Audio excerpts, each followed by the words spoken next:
Pulutan ngayon ng mga netizen ang kumakalat na umano'y relasyong Daniel Padilla at Kyla Estrada.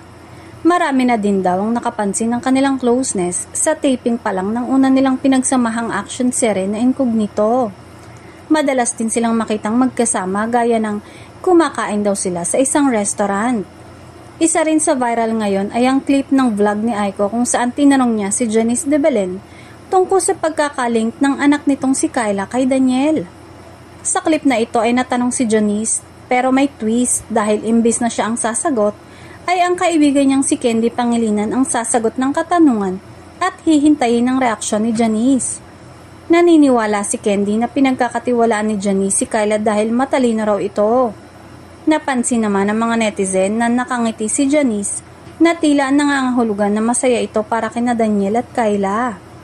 Samantala, matagal na ngang naging usap-usapan ng mga fan ang pagiging close at mga spotted sweet at kulitan moments ni na Daniel at Kyla. Pero hindi sila nagbibigay ng anumang komento o kumpirmasyon tungkol sa usaping ito.